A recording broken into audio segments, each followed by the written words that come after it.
Hello students, welcome to my channel literature Gyan. हमने शुरू किया हुआ था भारतेंदु युग।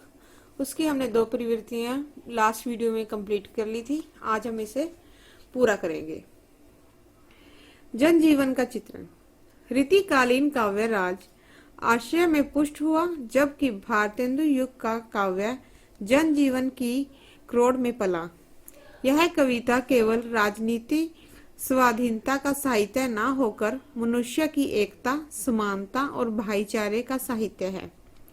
इसमें सामाजिक कुरीतियों, धार्मिक मिथ्याचार, छल कपट, पाश्चात्य सभ्यता के रंग में रंगे हुए शिक्षित वर्ग पर व्यंग, पुलिस और कर्मचारियों की लूट खसूट, देश की सामान्य दुर्दशा, अंग्रेजों के आर्थिक शोषण और नाना सामयिक प्रश्नों के द्वारा प्रेरित और जागृत किया। प्रकृति चित्रण। प्राकृतिक सौंदर्य का स्वच्छंद वर्णन भारतेंदु युगीन कविता की विशेषता रही है। इस काल में कवियों ने ऋतु सौंदर्य के स्थान पर ऋतु विशेष में नायक नायिका की मनोदिशाओं के वर्णन में अधिक रुचि ली है। इनके प्रकृति वर्णन में संवेदनशीलता का प्रभाव है।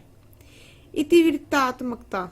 इस काल में विभिन्न सामायिक विषयों पर फुटकर पद्य एवं कविता लिखी, जिनमें विचार और अनुभूति की अधिक गहनता नहीं, कहीं कहीं तो मात्र तुकबंदी का प्रयास ही दृष्टिगोचर होता है, जिसे कविता की कोटि में नहीं रखा जा सकता। प्रताप नारायण मिश्रा ने पदात्मक निबंध लिखे और दूसरे कवियों ने बहुत सी ऐसी उपदेशात्मक और सुधारात्मक कविताएं लिखी, जिनमें केवल मात्र इतिवृत्तात्मकता है, जो द्विवेदी काल में और वृद्धि को प्राप्त हुई, जिसके परिणाम स्वरूप छायावाद का उदय हुआ।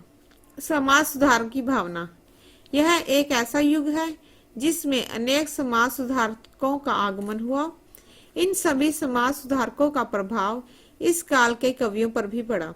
इसी कारण भारतेंदु और उनके सहयोगियों ने स्त्री शिक्षण, वर्ण भेद का त्याग, बाल विवाह की समाप्ति और विधवा विवाह का प्रचलन जैसी विषयों को अपनी कविता में स्थान दिया। छुआछूत, जाति प्रथा आदि की समाप्ति की ओर भी इन कवियों ने समाज का ध्यान आकर्षित किया। प्राचीन संस्कृति के प्रति मोह। इन सभी कवियों ने अपनी संस्कृति के प्रति मोह था। यह प्राचीन को ज्यों का त्यों स्वीकार कर लेना चाहते थे और नवीन को भी अपनाना इनकी मनोवृत्ति का अंग था। वह भारतीय संस्कृति को एक ओर अंग्रेजों से तथा दूसरी ओर मुसलमानी संस्कृति से बचाना चाहते थे। भाषा। कविता क्षेत्र में ब्रज भाषा का और गद्य क्षेत्र में खड़ी बोली का प्रयोग हुआ। गद्य साहित्य में अनेक नवीन विधाओं, नाटक, उपन्यास, कहानी, एकांकी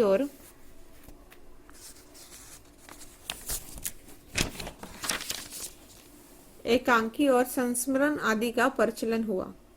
छंद। परंपरा से चले आते हुए स्वेया, रोला, छपया आदि छंद का प्रयोग हुआ। इसके साथ ही लोक प्रचलित छंदों का भी प्रयोग हुआ। इस काल में कोई स्वतंत्र एवं नवीन प्रयास दिखाई नहीं देता। हाँ, एक बात अवश्य है कि इस समय की कविता में नवीन छंदों का अभाव खटकता नहीं है। साहित्यिक मूल्य। भारतेंदु और उनके मंडल के लेखक मुख्यतः देश प्रेमी, पत्रकार और प्रचारक अधिक थे, कवि और साहित्यकार कम।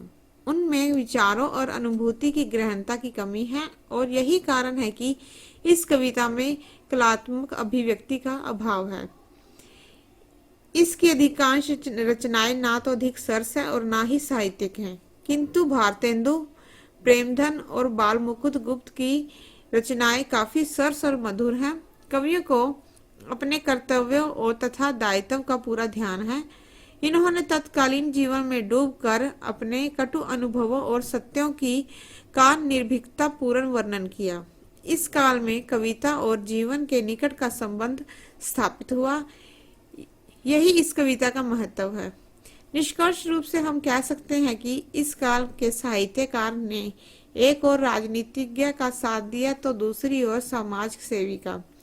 इनकी कविता से ऐसा लगता है कि यह कवि कम और समाज सुधारक अधिक है। धन्यवाद।